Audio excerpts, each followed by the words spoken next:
fajar pagi hari, yang tiada pernah terlambat bersinar, kamu seperti sungai yang mengalir,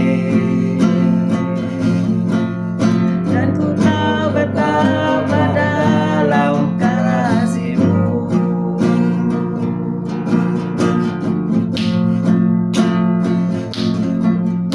Janji-Mu seperti fajar pagi hari, dan tiada pernah terlambat bersinar. Cinta-Mu seperti sungai yang mengalir, dan ku tahu betapa dalam kasih-Mu.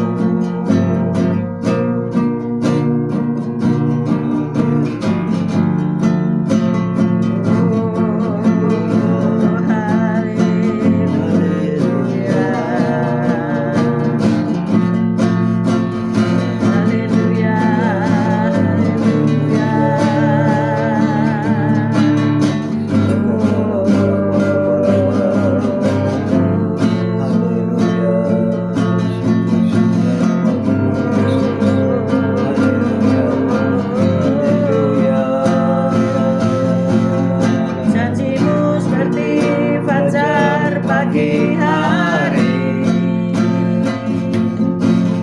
dan tiada pernah terlambat bersinar. Cinta-Mu seperti sungai yang mengalir, dan ku tahu betapa dalam kasih-Mu. Haleluya. Janji-Mu seperti fajar pagi hari, yang tiada pernah terlambat bersinar. Cinta-Mu seperti sungai yang mengalir, dan ku tahu betapa dalam kasih-Mu. Dan ku tahu betapa dalam kasih-Mu. Dan ku tahu betapa dalam kasih-Mu. Haleluya. Haleluya. Mari kita berdoa. Haleluya.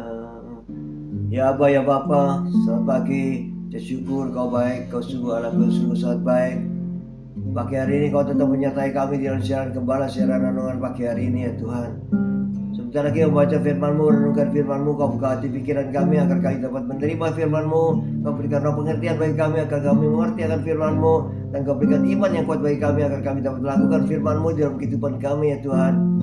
Kami serahkan kehidupan kami sepanjang hari ini bersama semua rekan-rekan peserta daripada renungan pagi hari ini ke dalam tangan-Mu, di dalam kuasa-Mu, di dalam perlindungan-Mu, di dalam penyertaan-Mu, di dalam kasih-Mu, juga di dalam berkat-Mu ya Tuhan. Dan Kau tetap berikan kesehatan, kekuatan bagi tubuh kami agar kami dapat melayani Kau lebih lagi. Dalam nama Yesus kami sudah berdoa ucap syukur. Amin, amin, Amin, amin. amin, amin. Selamat Haleluya. pagi Tuhan. semuanya, sehat-sehat selalu. Amin. Amin. Haleluya, puji Tuhan. Selamat pagi Bu Foni, selamat pagi Esther, selamat pagi Sepsi, Pak Anton, Pak Martin, Bu Feby, Nicole, selamat pagi Pak Erwin, Bu Ira, selamat pagi semuanya, Bu Tiar, Bu Nurmala, Bu Indah Rima, Pak Anton, Cece Emi, selamat pagi. Ayo kita baca dari Alkitab kita ya, kita siapkan tentang karunia-karunia Roh Kudus. Jadi kalau kita sudah kemarin belajar tentang buah roh, sekarang kita belajar tentang apa saja karunia Roh Kudus di dalam hidup kita ya. Kita mulai dari yang pertama, yaitu karunia hikmat. Kita semua hidup itu perlu hikmat ya. Saya juga merasa hari-hari ini banyak orang lebih jahat dari biasanya ya. Banyak orang jahat yang mencari mangsa ya. Nah ini kita perlu hikmat ya. Hikmat dalam berkata-kata, hikmat di dalam kita menyelesaikan masalah-masalah kejahatan yang terjadi ya, mungkin di ekonomi kita, di segala hal yang menimpa kita ya. Kita perlu hikmat Tuhan. Nah, Tuhan memberi karunia hikmat, yaitu karunia untuk mengetahui ya. Jadi ini dalam golongan karunia penyataan. Tuhan akan menyatakan gitu ya. Menyatakan apakah si A, si B ini bagaimana. Yuk kita belajar ya. Word of wisdom. Di dalam Lukas 4 ayat 1. Kita baca ya, Lukas 4 ayat 1. Lukas 4 ayat 1. Yesus yang penuh dengan Roh Kudus kembali dari sungai Yordan, lalu dibawa oleh Roh Kudus ke padang gurun. Amin. Ya. Kemudian Efesus 1 ayat 17. Efesus 1 ayat 17. Efesus 1 ayat 17. Dan meminta kepada Allah Tuhan kita Yesus Kristus, yaitu Bapa yang mulia itu, supaya Ia memberikan kepadamu roh hikmat dan wahyu untuk mengenal Dia dengan benar. Amin. Amin. Ini seolah-olah ayatnya nggak ada hubungan ya. Tetapi di dalam Lukas 4 ayat 1 itu Yesus memulai pelayanannya dengan berpuasa dan berdoa. Dan pada akhirnya ia dicobai, masuk dalam testing. Ia dicobai oleh iblis. Tetapi jawaban-jawaban Yesus itu penuh hikmat ya. Luar biasa, sehingga iblis mundur. Demikian juga di dalam Efesus 1 tadi dikatakan bahwa, tolong dibaca kembali Pak Gem. Dan meminta kepada Allah Tuhan kita Yesus Kristus, yaitu Bapa yang mulia itu, supaya Ia memberikan kepadamu roh hikmat dan wahyu untuk mengenal Dia dengan benar. Nah, untuk kita menghadapi bagaimana banyak ajaran-ajaran palsu, bagaimana kehidupan kita selama di bumi ini, banyak testing, banyak ujian, banyak hal-hal yang negatif yang ingin menjatuhkan kita, maka kita perlu minta hikmat kepada Tuhan. Untuk apa? Untuk mengenal Tuhan dengan benar, untuk mengenal cara-caranya, jalan-jalannya. Seringkali kita ngomong, oh Tuhan, aku percaya Engkau menyertai aku. Tapi penyertaan Tuhan itu yang bagaimana gitu ya. Apa kita jalan bareng terus kita enggak mikir apa-apa gitu ya, enak tenan. Tapi bukan seperti itu. Maksudnya penyertaan itu di dalam segala hal Yesus mau terlibat. Jadi kalau kita kekurangan hikmat untuk menyelesaikan satu masalah, kita bisa minta. Kita bisa minta karunia hikmat. Para konselor ya, menghadapi orang-orang yang bermasalah, kita harus minta hikmat ya. Kadang-kadang kalau kita menghadapi orang nangis-nangis gitu, kita kan nggak ngerti ya.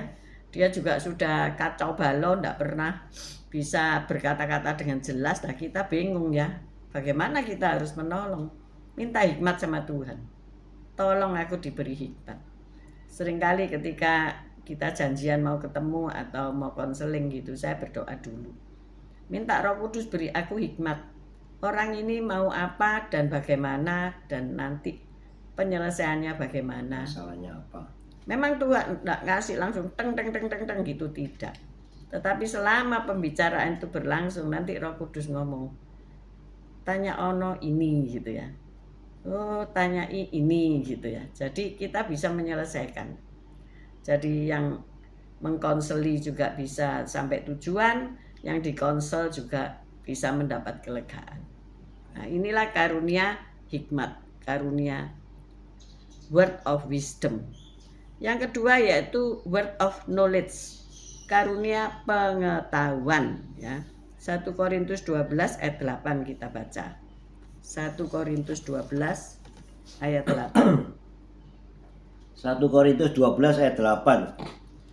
Sebab kepada yang seorang Roh memberikan karunia untuk berkata-kata dengan hikmat, dan kepada yang lain Roh yang sama memberikan karunia berkata-kata dengan pengetahuan.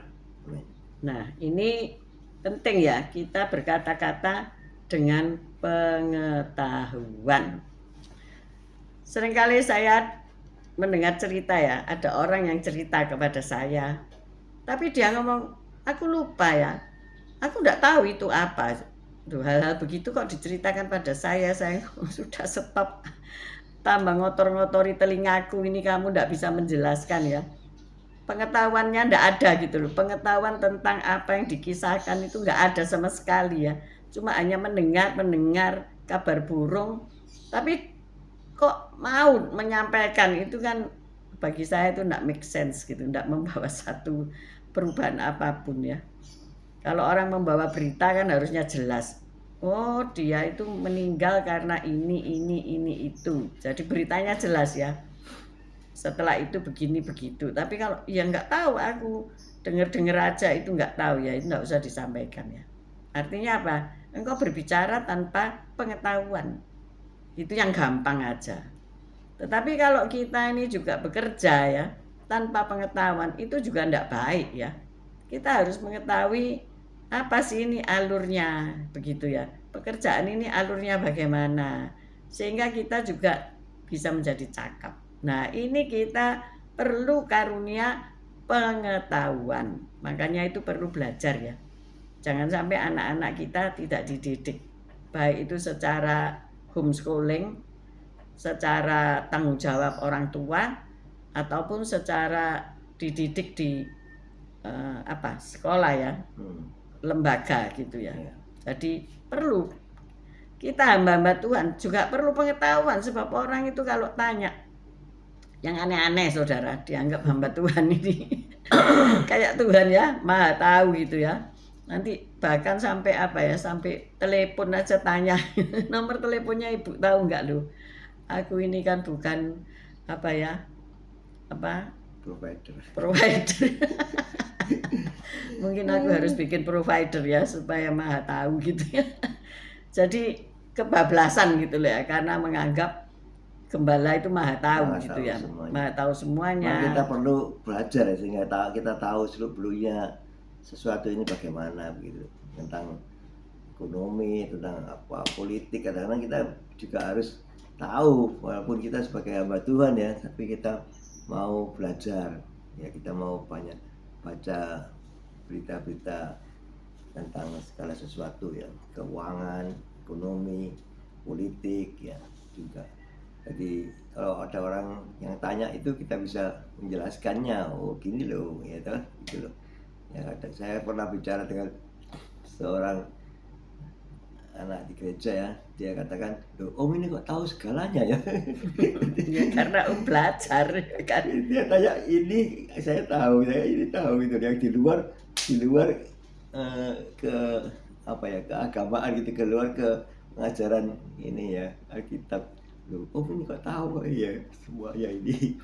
Ya karena kita mau belajar ya tentang seluk-beluk segala sesuatunya itu ya. Saya masih memang bekerja ya, jadi saya harus juga melajari itu gitu loh, karena politik juga mempengaruhi ekonomi ya gitu. Jadi semuanya harus kita ketahui gitu loh, sehingga kita tidak biji ya, sehingga kita tahu, pengetahuannya luas gitu maksudnya ya. Selamat pagi Bu Wanda, Pak Budi Utomo.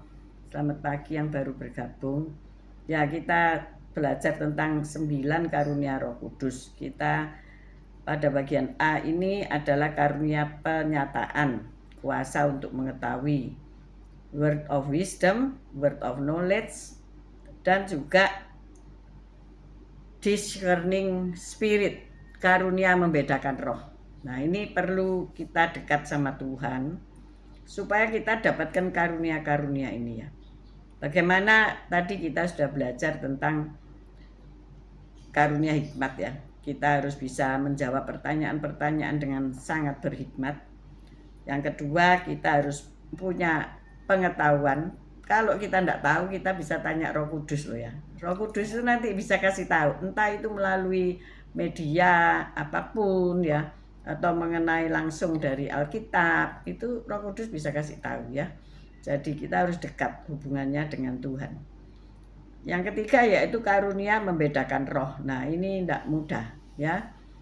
Ini karunia-karunia untuk membedakan roh. Kalau kita tidak biasa berdoa, tidak dekat sama Allah, tidak baca Alkitab setiap hari, maka kepekaan terhadap pembedaan roh ini kurang. Kadang-kadang orang itu ngomong gini ya, aku minta didoakan, di rumahku ada setan, katanya begitu. Ya saya datang aja, ini setan apa sih? Terus kenapa sih kasusnya? Oh ini anak saya tidak bisa tidur, bla bla bla bla bla bla begitu ya. Tidak bisa konsentrasi, bla bla bla bla gitu. Terus saya datang ke rumahnya. Terus saya tanya, apa kamu sering nyanyi lagu rohani? Apa kamu sering baca Alkitab dan sebagainya? Oh begini dan begitu, oke. Oh terus ada yang punya karunia penglihatan ya, tim doa. Oh itu setannya itu di pojok sini, di pojok sana, di sini, di situ. Saya sih senyum aja gitu ya. Karena terus terang aja ya saya tidak melihat apa-apa gitu ya. Mata saya ya lihat rumah pojokan ada ada sapu, ada pel-pelan. Tetapi ya sudah, saya ngomong, kalau terang itu datang, maka kegelapan itu hilang. Kalau kamu mengadakan penyembahan berhala di rumahmu ya, menyembah bukan nama Yesus ya, terus terang dia datang ya. Apa yang kamu sembah itu, entah itu mamon, apakah itu ngegame ya, game yang judulnya tidak saya sebut ya, macam-macam itu kan ada spirit ya. Nah, kalau kamu mengundang itu ya terus terang dia datang. Tapi kalau kamu baca firman, setelah pujian, kamu rajin berdoa, ya kegelapan itu terusir otomatis gitu ya. Nah, akhirnya saya ngomong sama dia, yo anakmu ini ada masalah ya, bukan hanya karena ketakutan ada roh-roh, tapi dia ini harus diperiksakan ke psikolog karena dia ini punya sesuatu yang lain. Nah ini spirit itu bisa dibedakan ya. Spiritnya itu memang diganggu oleh iblis atau dia punya kekacauan di dalam jiwanya ya. Ya akhirnya memang benar, dan psikolog itu memberi pelatihan-pelatihan dan memberi vitamin dan sebagainya, apa yang boleh dimakan dan tidak. Jadi kita harus membedakan spirit yang merasuk anak ini siapa gitu ya. Nah itu memang tidak mudah. Seringkali kita menuduhkan kepada iblis ya. Dirasuk roh jahat loh. Kalau dirasuk roh jahat itu dia bisa apa itu kayak kesurupan ya, bukan terantum ya, lain ya. Terantum ini sesuatu kelainan jiwa ya. Ada kelainan jiwa. Jadi ditengking pun ya tidak bisa, dia akan kembali lagi. Tetapi kalau itu dari roh jahat ya, sekali dilayani pasti sudah lepas gitu ya. Memang mungkin ada beberapa kali pelayanan, tetapi kita hamba-hamba Tuhan, kita pelayan Tuhan, kita orang Kristen, jemaat Tuhan harus berlatih ya.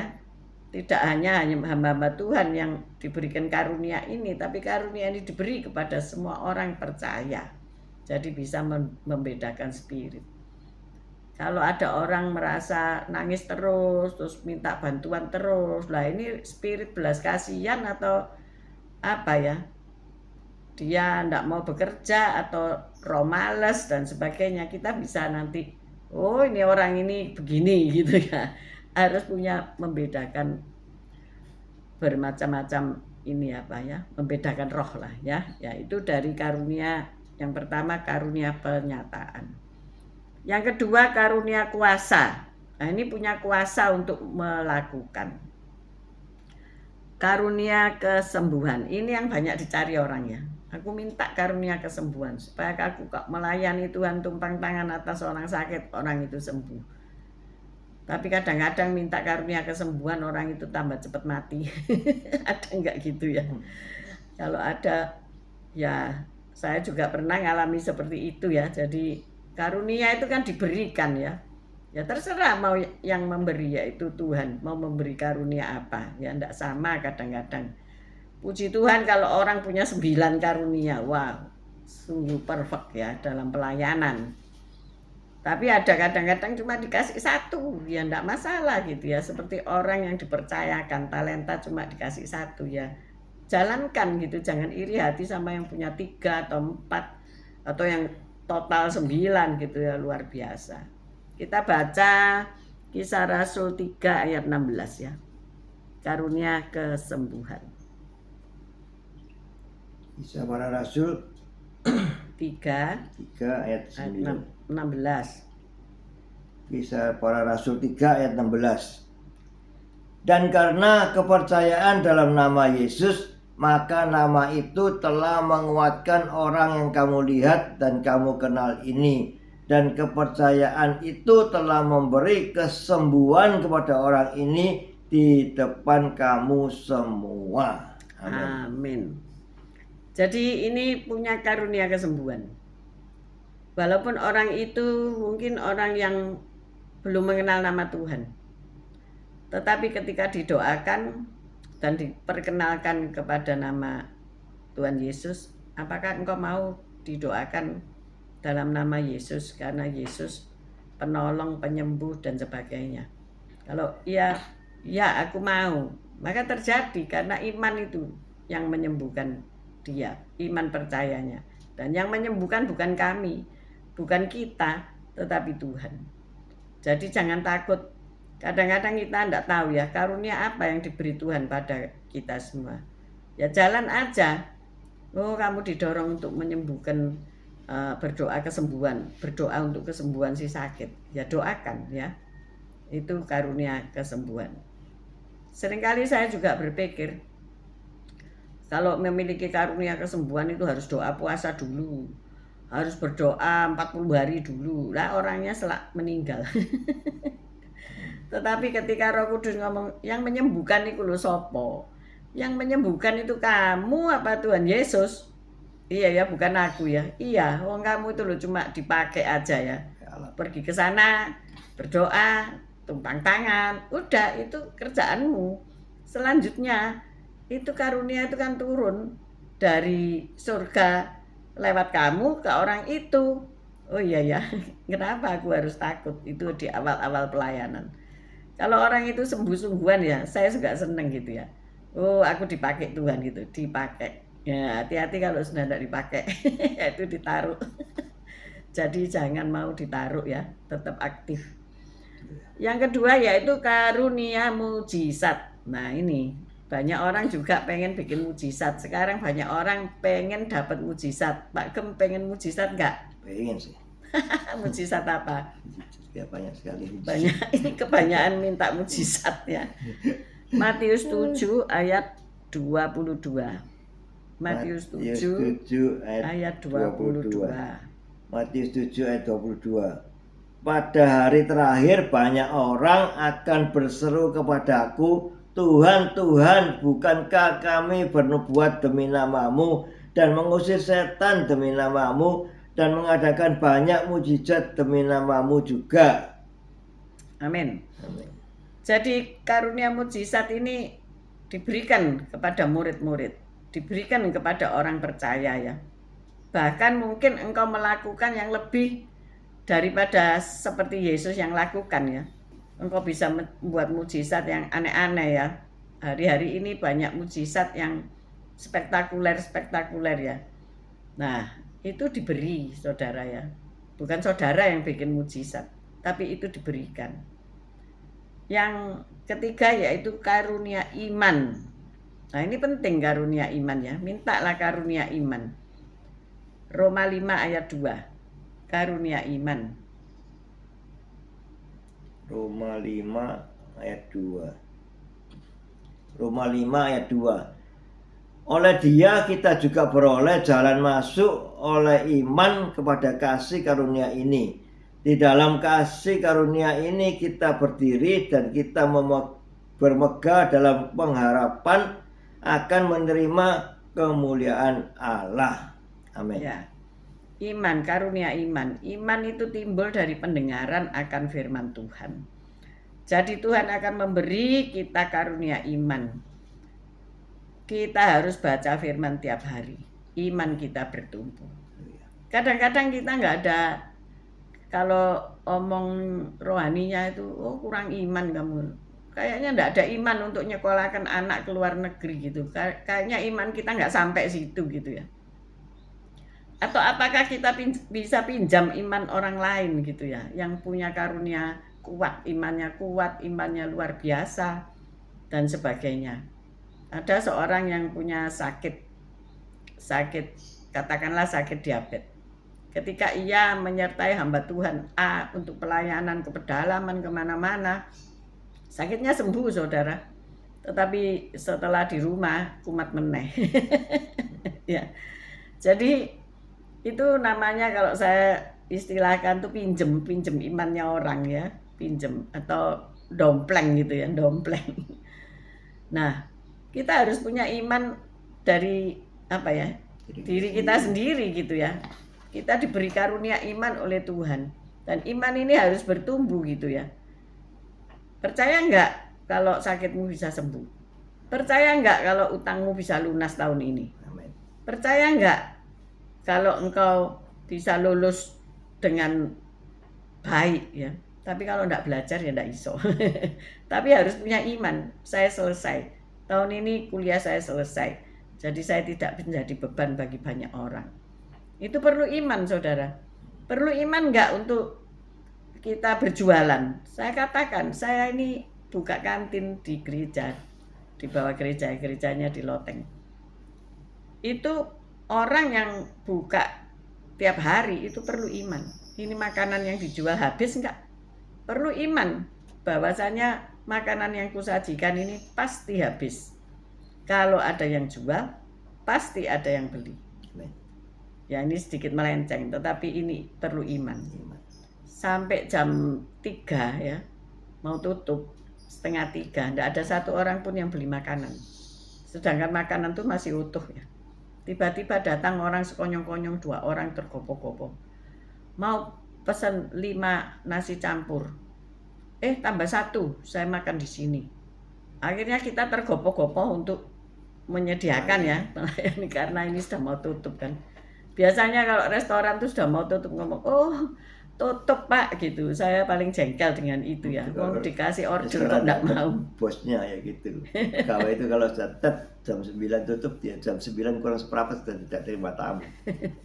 Ya, tapi karena yang jaga dan perlu uang, makanya dilayani. Akhirnya singkat cerita makanan-makanan itu laku. Hanya dari 1 orang Tuhan kasih lo ini loh. Kalau kamu punya iman, itu terjadi. Amin. Amin. Maka dari itu setiap orang pedagang, setiap orang pelayanan harus punya iman. Ini saya mendoakan ini iblisnya keluar enggak? Kalau kamu enggak punya iman, ya diganggu, ya enggak keluar-keluar dia. Ya, tetapi sekali berkata Yesus ngomong, keluar, pergi, maka ia melaksanakannya. Semua yang terlibat di dalam pelayanan, di dalam pekerjaan itu semuanya harus punya iman. Tidak bosnya toh yang punya iman, tapi semua pegawainya juga punya iman untuk bisa dagangannya ini laku gitu loh. Nah, itu perlunya kesatuan. Ya. Jadi iman dikaruniakan oleh Tuhan. Kalau si A enggak punya iman, kemudian mematahkan iman si B, ya itu jangan dilakukan ya. Seringkali suami istri itu begitu ya. Yang satu punya iman, nanti aku berusaha ini itu berhasil gini. Yang satu, alah siapa sih beli? Nah ya sudah meruntuhkan iman itu. Seringkali saya sama Pak Gem diem ya. Pak Gem diem. Wes diem. Lihat toh, saya seringkali seperti, karena dia penuh khawatir ya. Nanti kalau A, B, C, kadang-kadang dia yang punya iman. Tapi saya belajar diem ya. Ya itu ya. Karunia iman. Kita minta kalau enggak punya iman, aku enggak punya iman untuk sembuh. Tuhan beri aku karunia untuk aku bisa punya iman untuk sembuh. Beri aku. Nah, ini ada, jangan mematahkan iman anak-anak. Seringkali anak-anak itu kan mengimpikan ya, mengimpikan impian-impian yang perfect gitu ya. Aku besok sekolah ini, sekolah itu, terus lele. Bapak mbokmu iki lho wong biasa, Gablek. uang ndak ada. Maaf ya, bagi yang minus utang akeh nggak iso bayar. Kok kowe pengen sekolah yang seperti itu anu dan anu? Jangan dipatahkan. Biar aja sauti gini, puji Tuhan. Tuhan, ayo mari Tuhan kita pasti berdoa. menyediakan. Ingat Abraham, waktu ngajak Ishak naik ya. Terus ditanya bujangnya, mau kemana? Ya aku tak naik ya. Dia pesan sama bujangnya, aku tak naik ke puncak untuk mempersembahkan korban. Nanti aku pasti kami pasti kembali ya. Nanti aku turun lagi gitu loh sama anakku ini, kami soalnya. Dan kenyataannya bener loh, di puncak gunung Tuhan menyediakan. Amin. Tuhan akan menyediakan berkat untuk anak-anakmu. Tuhan akan menyediakan berkat untuk orang percaya. Amin. Amin. Kita beralih ke karunia penyampaian ilahi. Jadi ada 9 karunia itu dibagi 3-3 ya, supaya nggak bingung. Tadi kita sudah belajar karunia pernyataan, terus karunia kuasa ya. Yang terakhir yaitu karunia penyampaian ilahi, kuasa untuk berkata ya. Pertama karunia nubuat. Nah ini jangan karunia lu buat. Tuhan nggak ngomong, kamu ngomong. Lu buat. Akhirnya kisruh ya saudara-saudara.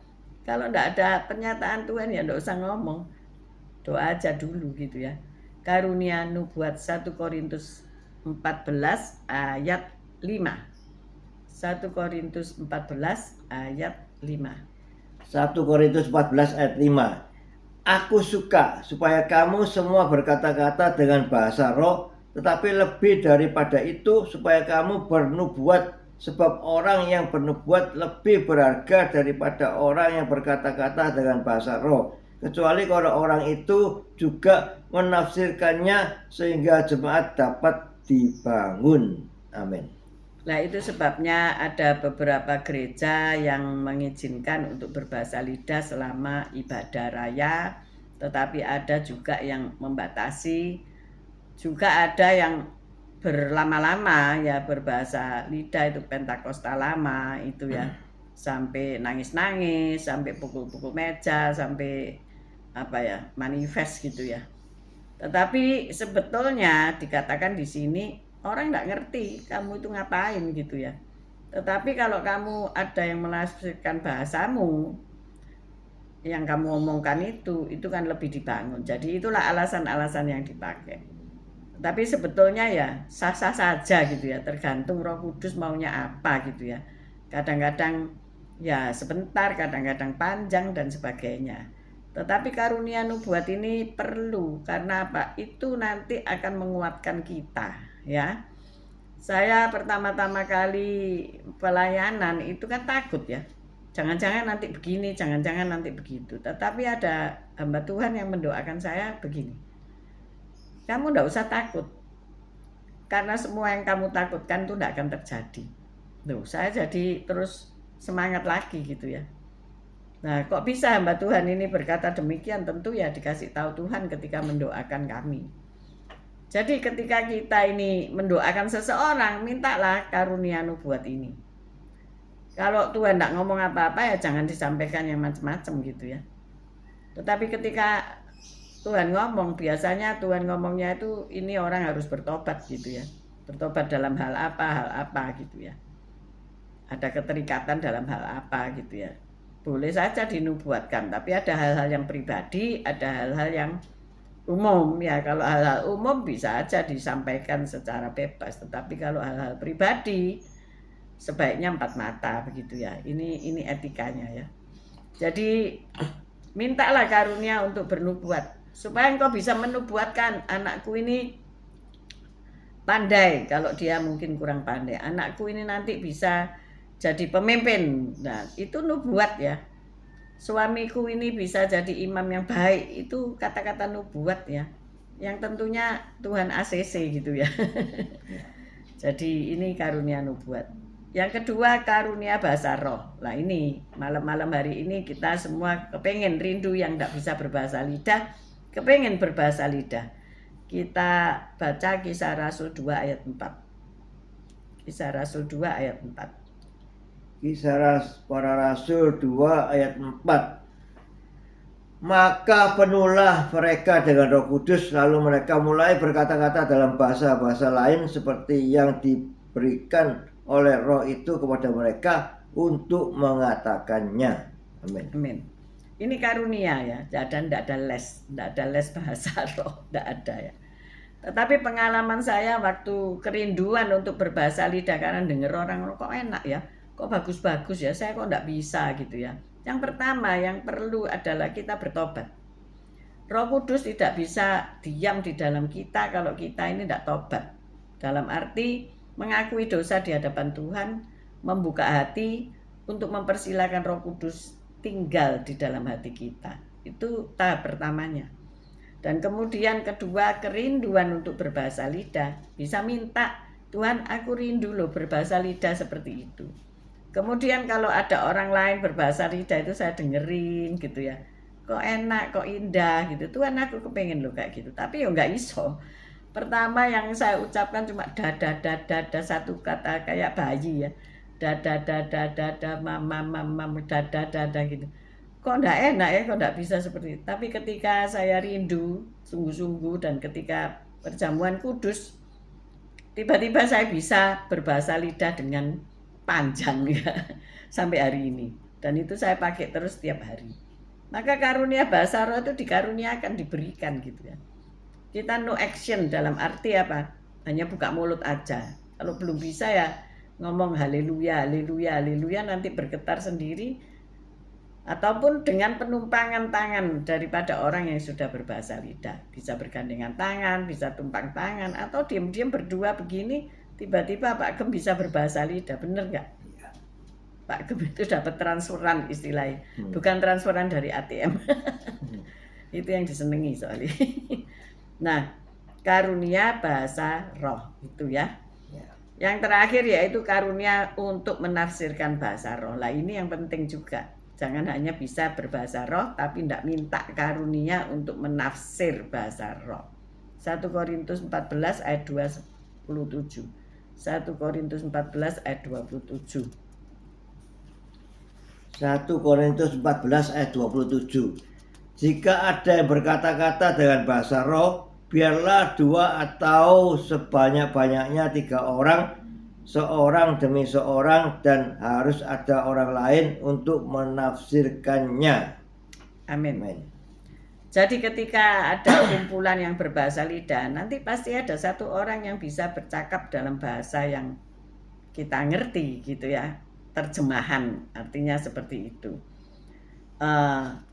Memang nggak gampang untuk mencapai taraf ini ya. Perlu kedekatan, perlu kita berbahasa lidah setiap hari dan minta karunia untuk menafsirkan. Seringkali kita nggak minta, takut ngomong ya, takut nanti salah gitu. Kalau takut salah kita nggak bisa pinter ya. Kesalahan itu bukan disengaja kan, tapi karena tidak mengerti dan tidak piawai ya. Tetapi kalau kita tidak takut salah, maka pasti Tuhan pakai. Sebab kalau salah Tuhan ngomong, kalau kamu jatuh nanti aku yang angkat. Amin. Jadi hari ini kita sudah menyelesaikan 9 karunia Roh Kudus. Besok hari Sabtu ya, kita belajar tentang baptisan Roh Kudus dan kita selesai dalam satu paket The Fullness of Holy Spirit. Saya juga enggak mengarrange bahwa nanti selesai on time Sabtu ya, karena minggu terakhir untuk pengurapan di gereja dan Senin kita sudah beralih tema ya. Tapi ini tuntunan Roh Kudus ya, karena saya tidak menulis bab-bab itu dan kasih tanggal enggak. Tetapi Roh Kudus itu menolong kita. Jadi jangan takut menghadapi kehidupan ini. Amin. Selama ada Roh Kudus beserta kita. Haleluya. Mari kita berdoa. Haleluya. Ya Tuhan Yesus, terima kasih, bersyukur Kau telah berikan hikmat-Mu bagi kami, untuk kami lebih mengerti tentang Roh Kudus, sehingga kita bisa melayani orang-orang yang perlu kita pelayanan di dalam ini. Kita hamba Tuhan semua membutuhkan pimpinan Roh Kudus untuk kita dapat melayani lebih baik lagi, lebih benar lagi, sehingga kita mau dipakai Tuhan luar biasa di dalam pelayanan ini, sehingga kami juga mempunyai iman yang kuat di dalam Engkau Yesus, karena kami dituntun oleh Roh Kudus, juga kami punya iman yang kuat di dalam Engkau Yesus. Terima kasih Tuhan. Haleluya. Amin. Bapak, kami mengangkat kedua belah tangan kami untuk menerima berkat Tuhan. Tuhan memberkati engkau, Tuhan melindungi engkau. Tuhan menyinari engkau dengan wajahnya dan memberikan engkau kasih karunia. Tuhan menghadapkan wajahnya kepadamu dan memberikan engkau damai sejahtera. Terimalah berkat dari Allah Bapa, Putra dan Roh Kudus, berkat kasih, sukacita, damai sejahtera mulai pagi hari ini sampai Maranatha. Tuhan Yesus datang untuk kedua kalinya, bahkan sampai selama-lamanya. Mari yang sudah menerima berkat Tuhan katakan bersama, amin, amin, amin. Terima kasih yang sudah bergabung pagi hari ini, juga yang nanti siang, nanti malam, atau kapan saja siaran ini bisa diulang, karena siaran ini berisi materi pelajaran yang penting tentang Roh Kudus. Oke, see you tomorrow guys. Tetap sehat, tetap semangat, biar semua dipenuhi oleh Roh Kudus. Amin, amin, amin, amin. Haleluya.